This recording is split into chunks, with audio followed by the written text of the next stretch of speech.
I stood there in the blinding Colorado sun, squinting at the empty spot where our car had been just 10 minutes ago. My wife, Chloe, and her friends, Isla, Stephanie, and Lauren, had vanished. At first, I thought it was one of their stupid pranks. They were always doing stuff like this, pushing boundaries, testing how much I'd take before I snapped. 5 years of marriage, and I'd gotten used to their little games, the way they'd laugh at me, the way Chloe would join in instead of standing up for me. But this felt different. My phone was still plugged into the car charger, my wallet tucked in the glove box. All I had was the faded t-shirt and jeans I was wearing, and a growing pit in my stomach as the minutes ticked by. We'd been on this road trip to Stephanie's lake house for 3 days now, and I'd been miserable the whole time. Chloe had begged me to come, said it'd be a chance to bond with her crew. I wasn't big on the idea. Her friends always treated me like an outsider, tossing out jabs and inside jokes I wasn't part of, but I went anyway, because I loved her. Or at least, I thought I did. The gas station was in the middle of nowhere, just a dusty little stop off the highway with a flickering sign and a single pump. I'd gone inside to use the bathroom, figuring they'd wait. They always waited. Except this time, they didn't. An hour passed. I paced the cracked pavement, kicking pebbles, telling myself they'd come back any second, tires crunching gravel, Chloe's voice calling out, "Gotcha." But the road stayed quiet. 2 hours in, sweat was dripping down my neck, and my throat was dry. I kept replaying the last few days in my head. The way Stephanie smirked when she accidentally spilled coffee on my lap. How Lauren whispered something to Chloe that made her giggle while glancing at me. How Isla just watched it all with that smug little grin. I should have seen it coming. They'd been building up to something, and I'd been too dumb to notice. A truck pulled up, its engine rumbling loud enough to shake me out of my thoughts. The driver, a big guy with a gray beard and a stained ball cap, leaned out the window. "You okay, buddy?" Been standing there a while. His voice was rough but kind, and it hit me like a punch. I wasn't okay. They weren't coming back. Chloe wasn't coming back. I swallowed hard, trying to keep my voice steady. "Yeah, my ride left me. You think you could help?" He nodded, like it wasn't the first time he'd seen someone stranded out here. "Hop in. Where you headed?" I didn't even know. Home. Back to Chloe. The life we'd built. But as I climbed into the cab, something shifted inside me. 5 years of her laughing at me, brushing me off, letting her friends treat me like garbage. It all came rushing up, hot and heavy. I stared out the window as the gas station shrank in the side mirror. The trucker didn't ask too many questions, just kept driving, humming some old country song. My hands clenched into fists on my lap. I could have borrowed his phone, called Chloe, demanded answers. But what would she say? "It was a joke, babe. Don't be so sensitive." I'd heard it all before. Every time I complained about her friends, she'd roll her eyes and tell me I didn't get their humor. Maybe I didn't. Maybe I never would. But standing there alone, abandoned like some stray dog, I realized something. They didn't get me either. And Chloe? She'd picked them over me, again and again. The trucker dropped me off at a crossroad, pointing me toward Grand Junction, the nearest town. "Good luck, man," he said, tipping his cap. I nodded, my throat tight, and started walking. My shoes scuffed the dirt, the sun beating down on my head. No phone, no money, no plan, just me and the open road. Part of me wanted to turn back, to beg someone at the gas station to call her, to fix this. But another part, a louder part, kept pushing me forward. I was done being the punchline, done being the guy they laughed at. Chloe and her friends thought they'd won, thought they'd broken me. But as I trudged toward Grand Junction, a strange calm settled over me.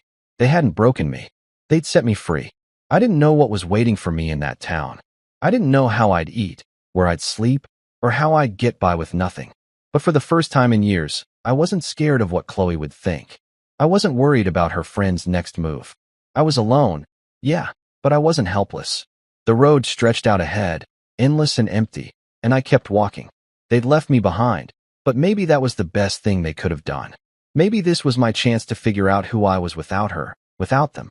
By the time the sun started dipping low, turning the sky orange, I'd made up my mind.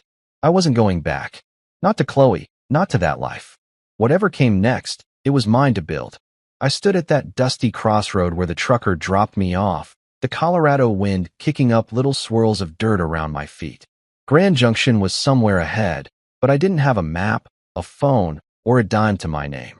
Just the clothes on my back and a head full of spinning thoughts. Chloe and her friends had left me high and dry, and part of me still wanted to find a way to call her, to hear her voice, to demand she turn the car around. But then I remembered how she'd laughed when Stephanie accidentally knocked my beer over at the lake house, how she'd shrugged when I asked her to stick up for me. 5 years of that. 5 years of feeling like a guest in my own marriage. No, I wasn't calling her. Not this time. I started walking toward town, my sneakers crunching on the gravel. The sun was still high, baking the ground, and sweat soaked through my shirt. I didn't know how far Grand Junction was. Miles, probably, but I didn't care. Every step felt like a choice, like I was leaving her behind one footprint at a time. My mind kept drifting back to the gas station, to the moment I stepped out of that grimy bathroom and saw nothing but empty pavement. They'd planned it, hadn't they? Chloe, Stephanie, Isla, Lauren, all giggling in the car as they peeled out, thinking it'd be hilarious to ditch me. I could almost hear Chloe saying, "He'll figure it out, he always does." Well, I was figuring it out now, just not the way she expected. A pickup truck rumbled by, and I stuck out my thumb, hoping for a lift. The driver, a guy with a scruffy beard and a faded flannel shirt, slowed down and leaned out the window. "Need a ride?" he asked, eyeing me like he wasn't sure if I was trouble. "Yeah, heading to Grand Junction," I said, keeping my voice steady. He nodded. "Hop in. I'm going that way." I climbed into the passenger seat, grateful for the break. The cab smelled like oil and cigarettes, but it beat walking. "What's your story?" he asked as we rolled down the highway. I hesitated, then shrugged. "Got left behind by some people I thought I could trust." He grunted, like he'd heard that one before. "Happens more than you'd think out here." He dropped me off on the edge of Grand Junction, near a cluster of low buildings and a blinking traffic light. "Take care, man," he said, and drove off. I stood there, taking it in. A small town with a mix of old brick storefronts and newer chain stores. People going about their day like nothing was wrong. But everything was wrong for me. No wallet, no ID, no way to prove who I was. I needed help, and fast. I spotted a sign for a homeless shelter a few blocks down, a plain building with a cross painted on the side. My stomach twisted at the thought. Me in a shelter? But what choice did I have? Inside, it was dim and smelled like bleach and stale coffee. A guy behind the counter looked up. Roy, his name tag said. He was older, maybe 50, with a shaved head and a no-nonsense stare. "You lost or just broke?" he asked, sizing me up. "Both," I admitted, rubbing the back of my neck. "Got ditched out on the highway. No money, no phone, nothing." Roy didn't blink. "Happens. You got a name?" "Yeah. Mike," I said, figuring it was easier to stick to the truth for now. He handed me a clipboard with a form. "Fill this out. We'll get you a bed for the night. Tomorrow, we'll figure out the rest." That night, I lay on a cot in a room full of snoring strangers, staring at the ceiling. My mind wouldn't shut off. Chloe's face kept popping up, her voice, her laugh. I wanted to hate her, but part of me still ached for her to show up, to say it was all a mistake. But Roy's words stuck with me. "Tomorrow, we'll figure out the rest." He didn't mess around. The next morning, he sat me down with a cup of weak coffee and a plan. "You need ID to do anything. Job, bank, whatever. Takes time, but we'll start the process. Meantime, you need cash." I nodded, feeling useless. "Know anywhere hiring?" I asked. Roy smirked. "There's a diner down the street. Owner's a tough old broad named Jacqueline. Tell her I sent you." The diner was a squat little place called Jackie's, with red vinyl booths and a jukebox in the corner. Jacqueline was behind the counter, a wiry woman in her 60s with tattoos snaking up her arms and a voice like gravel. "Roy says you need work," she said, not even looking up from wiping the counter. "Yeah, I do," I replied, shifting on my feet. "Anything you got." She squinted at me, like she was trying to see through me. "Dishwasher quit yesterday. Pays crap. Hours are long. You steal from me, you're dead. Start now." I blinked, caught off guard, but nodded. "Okay, I'm in." She tossed me an apron, and just like that, I was scrubbing plates in the back, hot water soaking my hands. It wasn't much, but it was something mine. No Chloe, no friends laughing at me, just me and a stack of greasy dishes. Roy checked in later that week, helped me file for a replacement ID. "You're doing all right, Mike," he said, clapping me on the shoulder. I wasn't so sure, but I kept going.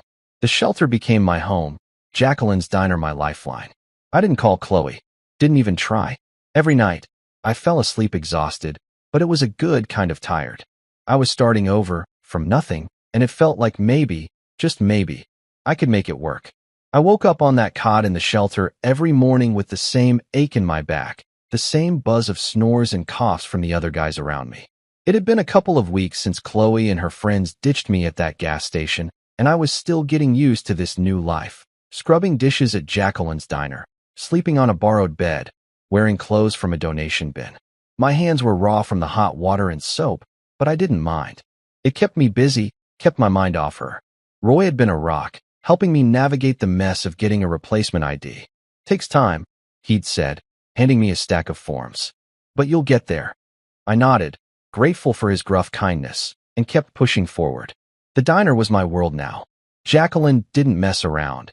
She'd bark orders from the counter, her sharp eyes catching every mistake. Move faster, Mike, we ain't got all day, she'd yell, but there was no real venom in it. I worked double shifts whenever I could, piling up cash in a little envelope I stashed under my cot. My first paycheck wasn't much, but it was enough to buy a cheap prepaid phone from the gas station down the street. I held it in my hands, the plastic still shiny, and felt a rush of something like pride. It wasn't fancy, but it was mine, bought with my own money, not Chloe's, not anyone else's. I didn't need her anymore. Then the call started. I'd only had the phone a day when it buzzed in my pocket while I was elbow deep in suds. I wiped my hands on my apron and pulled it out. Chloe's number flashed on the screen. My stomach dropped. I let it ring, watching it like it might bite me, until it went to voicemail. A minute later, the notification popped up. I shouldn't have listened, but I did. Her voice came through, soft and shaky, like she'd been practicing what to say. Mike, where are you? We waited for you. It was just a joke. We're so worried. Please call me back. I stood there, staring at the sink, the water still running. Worried? They'd left me in the middle of nowhere with nothing. If they'd waited, they'd have come back by now. The phone buzzed again, Stephanie this time. I hit play on her voicemail, and her tone was totally different, all smug and casual. Come on, dude. You have to admit, it was hilarious. Call us back, all right. Hilarious. I clenched the phone so hard my knuckles went white. That's what I was to them. A punchline. A story to laugh about over drinks at the lake house. More calls came after that. A flood of them. Chloe again. Then Lauren. Then Stephanie, piling up with texts and voicemails. We miss you. Where'd you go? This isn't funny anymore. I scrolled through them all, my chest tight, my head spinning. Chloe's words kept echoing. Fake concern, fake tears. She didn't care. None of them did. I sat on my cot that night, the shelter quiet except for the creak of springs and the hum of the heater.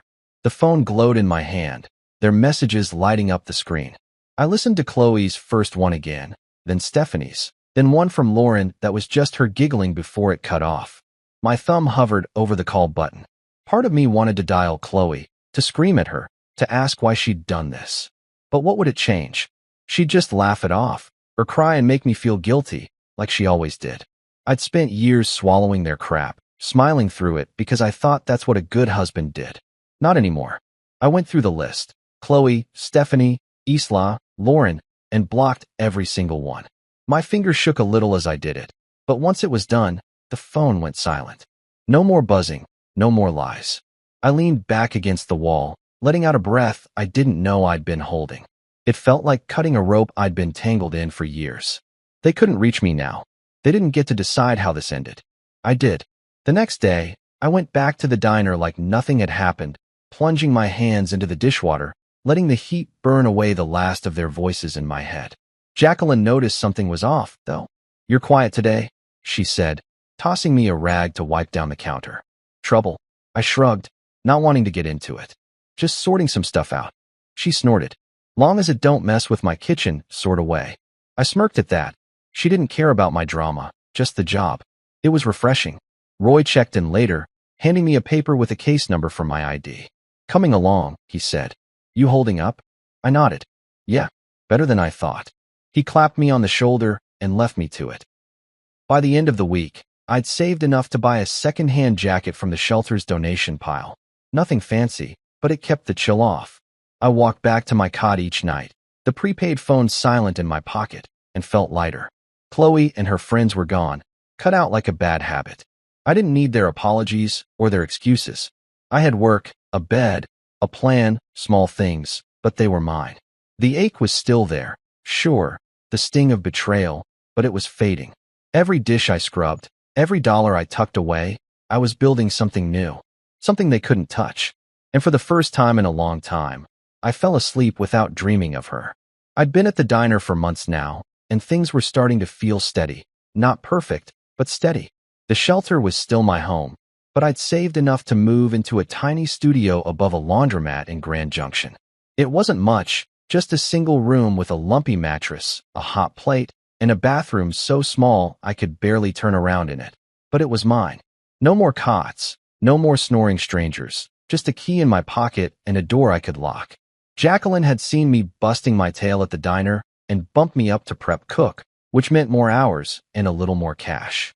I'd chop onions and peel potatoes in the back, the rhythm of the knife keeping my hands busy and my mind quiet. It was hard work, but it felt good, like I was earning something real. The nights were still tough, though. I'd lie on that creaky mattress, staring at the water stains on the ceiling, and Chloe would creep into my head. I'd see her smile, hear her laugh. Not the mean one she used with her friends, but the soft one she'd give me back when things were good, back before I became her punching bag. I'd wonder what she was doing, if she missed me, if she even cared. The loneliness hit hard sometimes, a cold weight in my chest that wouldn't go away. But then morning would come, and I'd drag myself out of bed, pull on my jacket, and head to the diner. No fear of her judgment, no cruel jabs from her friends. Just me, free to breathe, free to be. One night, after a long shift, I was messing around with my prepaid phone, bored and restless. I kept it simple, no contacts, no ties to the past, but curiosity got the better of me. I made a fake social media account, just a random name and no picture, and looked her up. Chloe's profile popped up, still public, still full of her perfect little life. There were pictures from the lake house trip, her and Stephanie posing by the water, Isla grinning with a drink in her hand. Then I saw it, a post about me. It was a photo of us from years ago, smiling at some picnic, and her caption hit me like a slap. Missing my love. I pray he finds his way back to me. I stared at it, my thumb frozen on the screen. Missing me? She hadn't even gone back for me. She'd driven off and left me to rot. I almost laughed, right there in that dingy apartment, the sound bouncing off the bare walls. It was so fake, so Chloe, turning herself into the victim, like I'd wandered off on my own instead of being abandoned. I scrolled through the comments, Stephanie saying, "He'll turn up, don't worry." Lauren chiming in with, "Sending you hugs." And my stomach turned. They were all in on it, playing this game like I was the bad guy. I clicked off the phone and tossed it onto the mattress, running my hands through my hair. She hadn't changed. None of them had. But I had. I wasn't the guy in that picnic photo anymore, the one who'd grin and take it while they tore me down. I was someone else now, someone they didn't know. The next day at the diner, I was quieter than usual, still chewing on what I'd seen. Jacqueline noticed, of course, she always did. "You look like someone kicked your dog," she said, sliding a plate of fries my way during a slow moment. I shrugged, picking at the food. "Just thinking too much." She raised an eyebrow, her tattooed arms crossed. "About what? That ex of yours?" I froze, surprised she'd guessed it. I'd never told her the whole story, just bits and pieces. "Yeah," I admitted. "Saw something online. She's acting like she's the one who got hurt." Jacqueline snorted, loud and sharp. "Sounds like a real piece of work. Good riddance, kid." I nodded, managing a small smile. She was right. Good riddance. Work kept me grounded. I'd dice vegetables, flip burgers when the cook needed a hand, wipe down counters, anything to keep moving. The diner had its regulars, folks who'd nod at me or leave a couple bucks on the table, and that felt good, like I was part of something. My hands were calloused now, my arms stronger from hauling crates and scrubbing pans. I'd catch my reflection in the diner's glass doors sometimes, tired eyes, messy hair, but a guy who was making it, one day at a time. Chloe's post faded from my mind, replaced by the clatter of plates and Jacqueline's gruff voice calling out orders. I stopped checking her social media after that. Didn't need to. Whatever she was saying, whatever story she was spinning, it didn't matter. I had my studio, my job, my life, Small, sure, but growing. The loneliness still came around, especially on quiet nights when the laundromat downstairs hummed and rattled, but it wasn't as sharp anymore. I'd wake up to the smell of detergent drifting through the floorboards, pull on my boots, and head out into the cold morning air. No one was waiting to mock me. No one was rolling their eyes at my every word. I could just be Mike, plain, simple Mike, and that was enough. For the first time in years, I felt like I was standing on solid ground, not sinking in quicksand. Freedom wasn't loud or flashy. It was this, my key, my paycheck, my choice. And I wasn't giving it back. I'd been living above the laundromat for a while now, settling into a routine that felt like mine. Work at the diner, save my cash, sleep in my own space. The days blended together, but they were good days, steady ones. Then she walked in, Sienna. She started coming to Jacqueline's diner twice a week, always in the same booth by the window, always with a stack of textbooks and a pen in her hand. She was a med student, I figured, from the way she'd mutter medical terms under her breath while scribbling notes. Her order never changed: Denver omelet, no tomatoes, extra coffee, and she'd barely look up when I brought it over. I'd watch her sometimes, amused at how she'd get so lost in her studying that her fork would hover halfway to her mouth for a full minute before she noticed. I don't know why I started messing with her. Maybe I was bored. Maybe I just wanted to see if she'd crack a smile. I'd swap out my name tag with random names I'd make up, Bob one day, Steve the next, Carl after that, just to see if she'd catch it. She didn't at first, too buried in her books, but one morning, I walked over with Rusty pinned to my shirt, and she finally looked up. Her eyes narrowed, flicking to the tag, then back to my face. "Your name tag is wrong," she said, her voice quiet but firm, like she was diagnosing me. I grinned, caught off guard. "Is it?" I shot back, even though it was. My real name was Mike, and she'd never asked. She smirked, just a little, and went back to her notes. That was it, our first real moment, and it stuck with me. Work kept me busy, but Sienna became the highlight of my week. She'd show up, order her usual, and I'd find excuses to swing by her table, refill her coffee, clear her plate, ask if she needed anything. She'd nod or mumble a thanks, but that smirk stayed in my head, like a challenge. One day, she came in looking frazzled, her hair messy, her books heavier than usual. "Rough night?" I asked, setting her coffee down. She sighed, rubbing her eyes. "Exams. I haven't slept in 2 days." I nodded, not pushing it, but I slipped an extra hash brown onto her plate when she wasn't looking. She noticed, glanced up at me, and said, "You're sneaky." I just shrugged. "Gotta keep you awake somehow." Our first date wasn't even planned. She came in one evening, all dressed up, jeans and a nice top, not her usual sweatshirt, and told me her friends had bailed on a reservation at some fancy pizza place across town. "I'm not wasting it," she said, half to herself, then looked at me. "You free?" I was wiping down the counter, my shift almost over, and Jacqueline was in earshot. "Go on, kid," she barked, waving me off. "You're no use to me moping around." So I went. We split a pepperoni pizza and a pitcher of soda, and she laughed, really laughed, when I told her about the name tag thing. "I knew it wasn't Rusty," she said, her eyes bright. "You're not that old." We talked all night, about her med school stress, my diner gig, dumb stuff like favorite movies. It was easy, natural, like we'd known each other forever.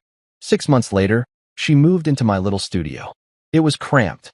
Her books took up half the space, and we'd trip over each other making dinner on that tiny hot plate, but I didn't care. She'd study late, her lamp glowing while I slept, and I'd wake up to her muttering anatomy terms in her sleep. It was weirdly comforting. A year after that, we got a bigger place together, a real apartment with a kitchen and a couch that didn't smell like bleach. Sienna was different from Chloe. She didn't mock me, didn't make me feel small. When I'd doubt myself, she'd just say, "You've got this." And somehow, I'd believe her. We'd cook together, watch old TV shows, argue over who left the dishes in the sink. It was simple, but it was ours. Meanwhile, Chloe wouldn't let go. She'd started emailing me, found my address somehow, probably from an old bill or something.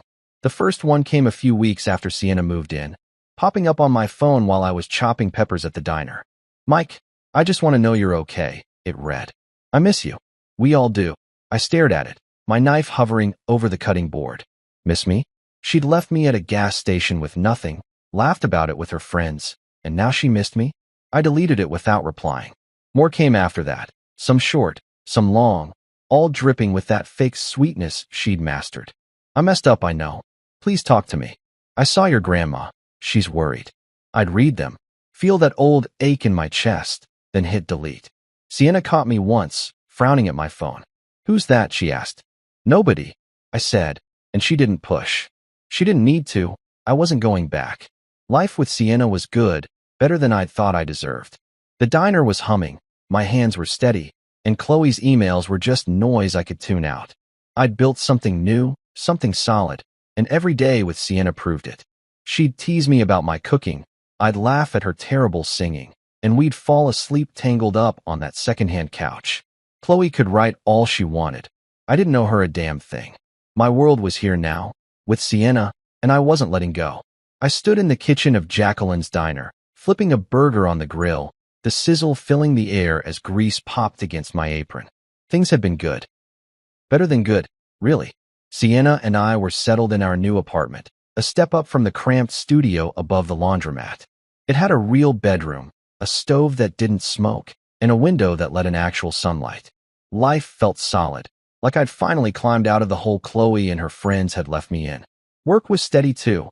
I'd been at the diner long enough that Jacqueline trusted me with more than just dishes and prep. She'd started leaning on me, barking less and nodding more when I got things done right. That day, though, she called me over to the counter during a slow stretch, her sharp eyes locked on me like she had something big to say. Mike, she said, wiping her hands on a rag, you're not half bad at this. I smirked, thinking she was joking, but her face stayed serious. I'm opening a second spot across town, smaller joint, but mine. Need someone to run it. You in? I froze, spatula in hand, the burger sizzling behind me. Me? Run a diner? I'd gone from scrubbing plates to cooking, sure, but managing a whole place? You serious? I asked, my voice rougher than I meant it to be. She snorted. Do I look like I'm kidding? You've got the chops. Work hard, don't steal, don't whine. Say yes or no. My head spun. A year ago, I'd been dumped at a gas station with nothing. Now I was getting offered this. I almost said no, convinced it was some trick, like Chloe's pranks all over again. That night, I sat on our couch, Sienna's and mine, staring at the TV without really watching it. She came home from a late study session, dropping her bag by the door, and saw me just sitting there. What's up? She asked, kicking off her shoes. I told her about Jacqueline's offer, my voice low, like saying it out loud might jinx it. She wants me to run her new diner. Me in charge. Sienna plopped down next to me, her knee brushing mine. And you're thinking about turning it down? She said, reading me like always. I shrugged, rubbing my neck. I don't know. What if I screw it up? She grabbed my hand, her grip firm. You're already running that place half the time, helping with orders, fixing stuff when she's yelling at someone else. Just make it official. You've got this. Her words hit me hard, like a shove I didn't know I needed. She didn't doubt me, not for a second, and that felt new, strange, good. Chloe would have laughed, said something like, you? A boss? And her friends would have piled on. But Sienna just looked at me, steady and sure, and I nodded. Okay, I'll do it. She smiled, that small one I loved, and leaned her head on my shoulder. Good. Now stop moping. We've got dishes to do. I laughed, the weight lifting a little, and we washed plates together, her humming some off-key song while I splashed water at her. The next day, I told Jacqueline yes. She grunted, like she'd expected it, and handed me a set of keys. Don't burn it down, she said, then went back to counting cash. The new diner was a hole-in-the-wall spot. 10 tables, a counter, a kitchen barely big enough for two, but it was mine to run. I started the next week, setting up schedules, ordering supplies, cooking when the line got slammed. It was chaos at first, waitresses forgetting orders, me burning a batch of fries, but I figured it out. Sienna was right. I'd been doing this stuff already, just without the title. The place started humming, regulars trickling in, and Jacqueline even stopped by once, nodding like she approved. Not bad, kid, she said, and I felt taller than I had in years. Then Chloe's email came. I was at the new diner, checking inventory on my phone, when it popped up. Mike, your grandmother's been asking about you. Please let us know you're alive. My gut twisted. Grandma. She'd always been sweet, sending me cards even after I married Chloe. But Chloe bringing her up now? It was a cheap shot, a hook to reel me back in. I pictured her typing it, fake tears in her eyes, trying to guilt me like always. I deleted it, my thumb slamming the screen harder than it needed to. She didn't get to use grandma against me, not after what she'd done. I hadn't called home in a while, sure, but I'd fixed that myself, not through her. I threw myself into the diner after that, keeping my hands busy so my mind wouldn't wander. The place was picking up, truckers stopping by, locals chatting me up like I was one of them. I'd come home to Sienna studying at our table, her books spread out, and she'd ask how it went. Good, I'd say and mean it. We'd cook dinner. Nothing fancy, just pasta or burgers, and talk about her classes, my day, the future. Chloe's emails kept coming, piling up in my trash folder, but I didn't open them. She was a ghost, a shadow I could ignore. My life was here. The diner, Sienna, the keys in my pocket. I'd been abandoned once, left to figure it out, and I had. Now I was building something better, something they couldn't touch. Every night, I locked up the diner, drove home to Sienna, and felt like a man who'd finally found his footing. I was flipping eggs in the kitchen of my third diner, the one on the edge of town, when my phone buzzed in my pocket. The morning rush was in full swing, truckers hollering for coffee, waitresses darting between tables, and I almost ignored it. 15 years had turned me into a different man. Sienna and I were married, 2 kids tearing up our house, 3 diner locations keeping me busy. Life was good, loud, full. Nothing like the empty shell I'd been when Chloe left me at that gas station.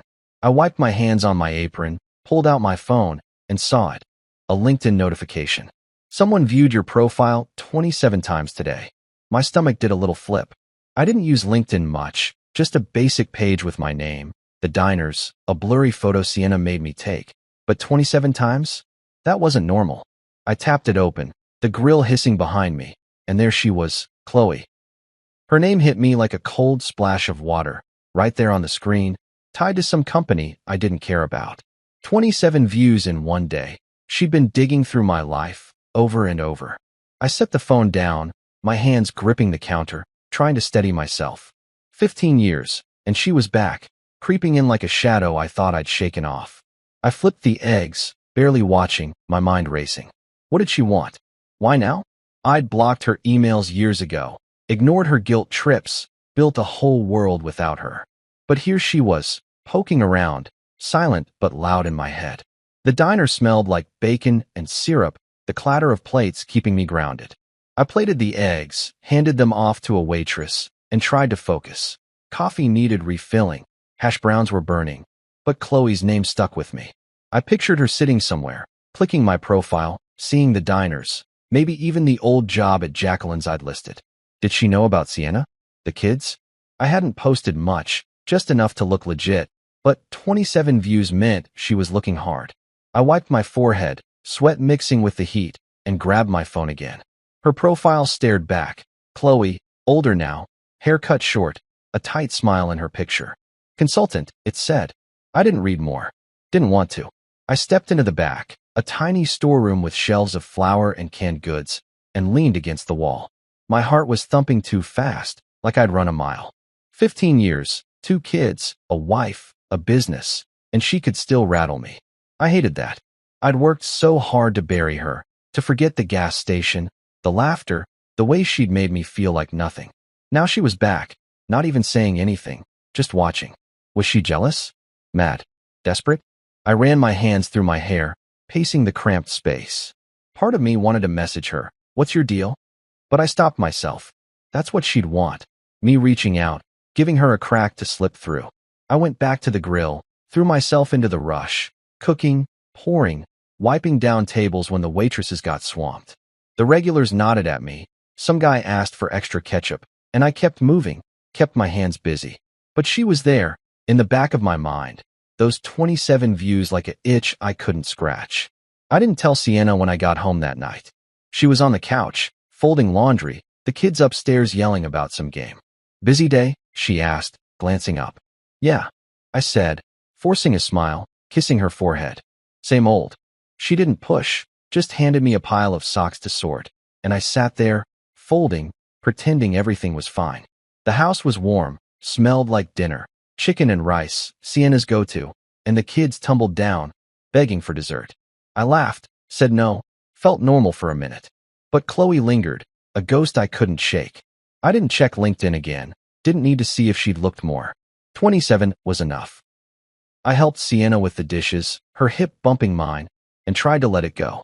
My life was here, 2 kids fighting over the last cookie, a wife who didn't laugh at me, diners I'd built from nothing. Chloe couldn't touch that, not really. Still, I went to bed with her name in my head, staring at the ceiling while Sienna slept beside me. The next day, I was at the first diner, pouring coffee, when my phone buzzed again.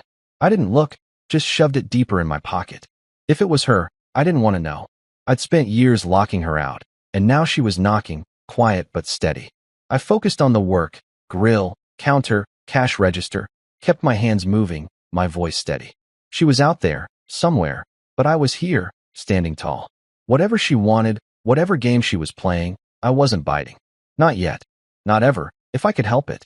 I was wiping down the counter at the original diner, the one Jacqueline first hired me for, when the door jingled and they walked in, Chloe, Stephanie, and Isla. It was 3 days after those LinkedIn alerts, and I'd been on edge, half expecting something like this. The breakfast rush had just died down, leaving a handful of regulars sipping coffee, the air thick with grease and burnt toast. I saw them before they saw me, Chloe's short hair catching the light, Stephanie's swagger still there, Isla hunched like she wanted to disappear. My gut twisted, hands freezing on the rag. 15 years since they ditched me at that gas station, and now they were here, in my diner, my turf. I didn't move, just watched them pick a booth by the window and sit, their voices low but familiar. I could have stayed back, let the waitress handle it, but something pulled me out there. Maybe anger, maybe just needing to see it through. I grabbed a pot of coffee, more for something to hold than anything else, and walked over. Chloe spotted me first, her eyes going wide, her mouth dropping open. "Oh my God, it's you," she said, her voice shaky, like she hadn't rehearsed it. Stephanie leaned back, smirking like always. "Hey, look at you, big shot." Isla glanced up, then down fast, her hands fidgeting with the menu. I stood there, coffee pot in hand, looking at them.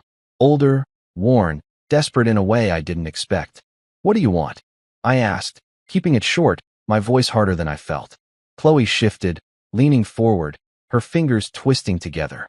"Mike, can we talk? Please." I didn't sit, didn't soften. "I'm working. Talk." She swallowed, glancing at Stephanie for backup, then started. We need your help."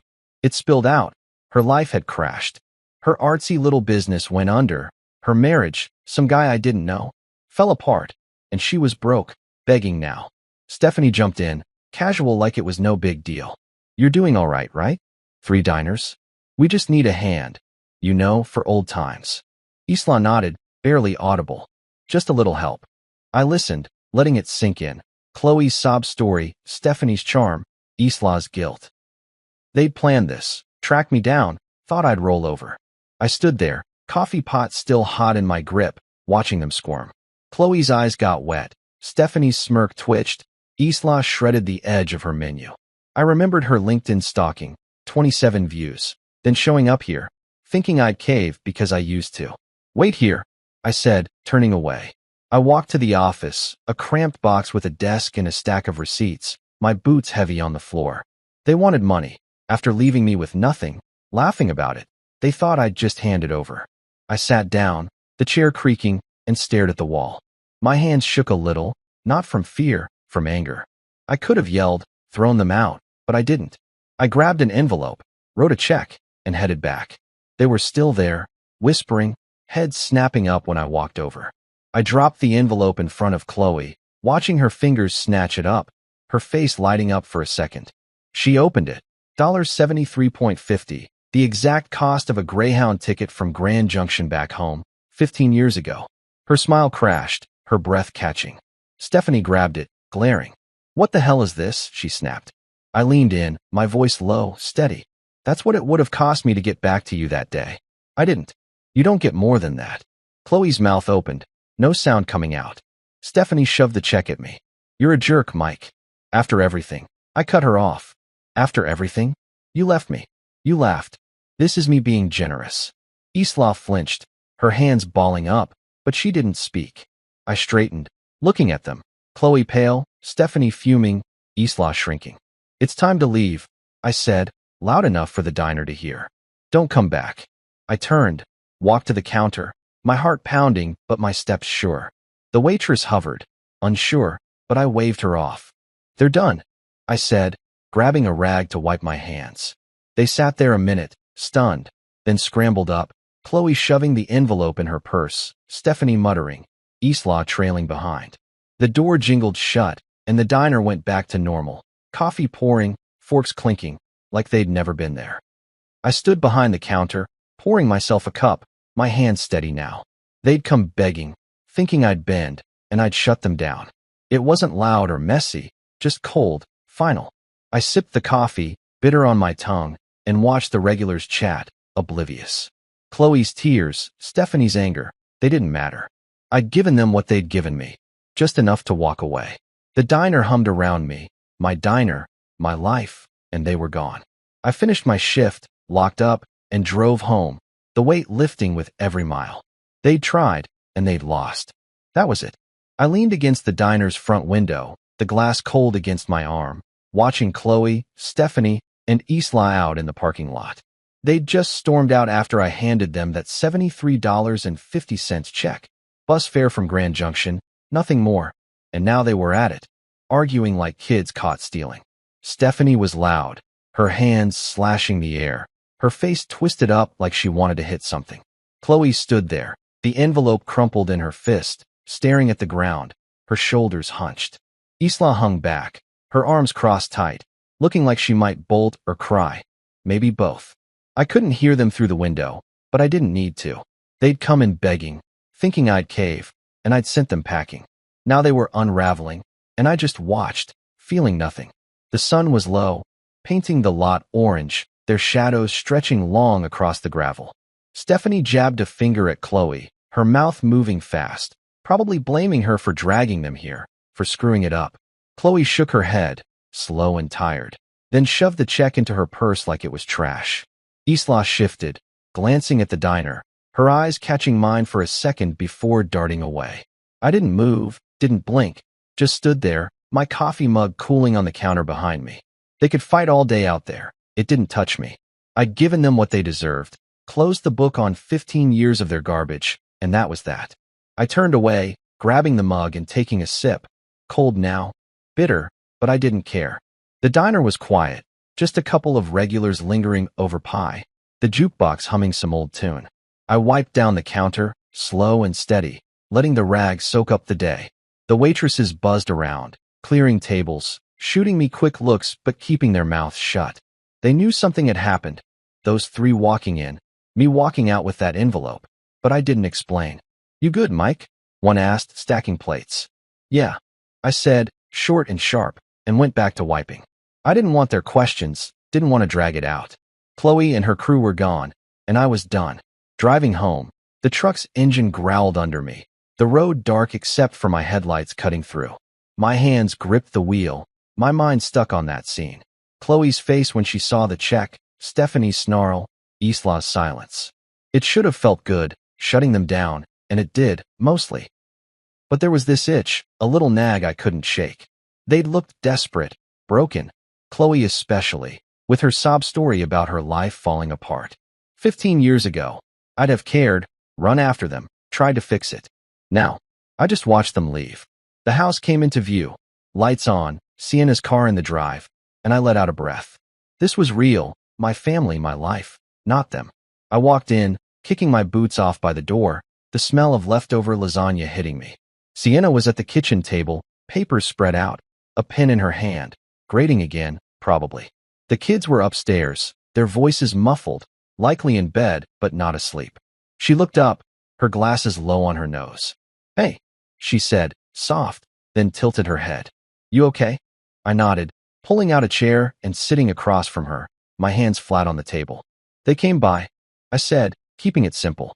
Her eyebrows lifted, but she waited. Chloe, Stephanie, Isla asked for money. I gave them bus fare and told them to go. She set her pen down, leaning back, her eyes steady on mine. "Bus fare?" she asked, a little smile tugging her lips. I told her, $73.50, the exact cost to get back from Grand Junction all those years ago. How Chloe's face fell, how Stephanie snapped, how I walked away. Sienna listened, her hand resting on the table, calm like always. When I finished, she reached over, her fingers brushing mine. They can't take anything from you that you don't give them, she said, her voice firm, quiet. I looked at her, those words sinking in, and nodded. Yeah, I said, my throat tight. She squeezed my hand, then went back to her papers, leaving me sitting there, the weight lifting a little. She didn't need to say more. She got it, got me, and that was enough. We ate leftovers later, just the two of us, the kids finally quiet upstairs. I poked at the lasagna, my head still half in the parking lot, Stephanie yelling, Chloe staring, Isla shrinking. It didn't matter what they said out there, who they blamed. They'd come for a handout, and I'd given them a mirror instead. Sienna didn't ask more, just talked about the kids, our son's math test, our daughter's new obsession with drawing cats. I smiled, nodded, let her pull me back to now. After, we cleaned up, her hip bumping mine at the sink, and I felt steady again. That night, lying in bed, Sienna's breathing slow beside me, I stared at the ceiling. The house creaked, the kids shifting in their rooms, and I replayed it. Those three in my diner, then out in the lot, falling apart. They couldn't touch this, my family, my diners, me.